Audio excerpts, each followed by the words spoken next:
Hi there, welcome back to part 2 of Psilocin binding to serotonin receptors in 3D. In this installment, we'll be taking a deep dive into the conformational change associated with psilocin docking to serotonin receptor subtypes. As we've talked about in other videos, when a ligand or molecule binds to a receptor, it has to change its three-dimensional conformation. When it changes three-dimensional conformation, there is some energy cost associated with that because it is going to a less favorable state or a state that is less preferred by the molecule. Here is psilocin unbound to any serotonin receptor. This is the lowest energy conformer that it would sit at when it is unbound to a receptor. However, when psilocin binds to the serotonin 2A receptor, this is the three-dimensional conformation. As we'll notice, these two conformations between the unbound and bound are different. The first change you might notice is how the alcohol points between the bound and unbound state. In the unbound state, the alcohol is pointing to the left. In the bound state, the alcohol is pointing to the right. The two methyl groups coming off of the nitrogen are also in different positions.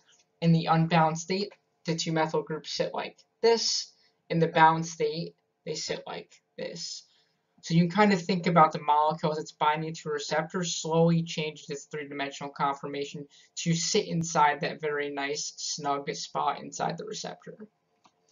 This is psilocin bound to the 2B receptor and psilocin bound to the 2C receptor. Notice how all of the bound states between the receptors and drug are virtually the same. There's not much conformational difference between psilocin inside the 2A, the 2B, and the 2C receptor. And the reason for this, it's because it interacts with very similar amino acid residues. But what's interesting is we actually notice the biggest conformational change between the two methyl groups coming off of the nitrogen. The reason this happens is so that the hydrogen bond between the hydrogen behind the nitrogen and aspartic acid 155 can occur, and also the salt bridge. And this comes from if you read the serotonin 2A crystal structure paper, or you refer back to my last video where I spoke about this a little bit. It turns out you can actually measure these energies between molecules. Basically, this number is telling us this is the energy value associated with the lowest energy conformer of psilocin. We can measure these energy values for the bound states also. And we can take the difference of those two numbers to get the energy cost, meaning how much the ligand is rotating in terms of numerical values to bind to the receptor. And this one is 8.95 kcal per mole for 2A. For 2B, it is 8.93 kcal per mole. And in 2C, it is 8.96 kcal per mole. The interesting part about this is that is actually quite a big energy cost associated with a ligand binding to a receptor, but it makes this energy exchange or turns into this less favorable conformation so that it can hydrogen bond and form a salt bridge with aspartic acid in each of the receptors. In my eyes, I made the bold statement in the last slide, saying that the rotation of the two methyl groups coming out of the nitrogen is about a 9 kcal per mole difference when the ligand goes from its unbound to its bound state, which is a large change in energy. But somebody might be wondering, at least I was wondering, what's the alcohol rotation energy cost? Basically what I did is I built psilocin.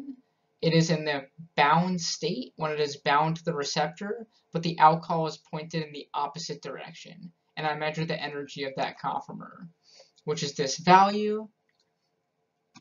And then if we remember, these were all of the conformations of psilocin bound to the receptor.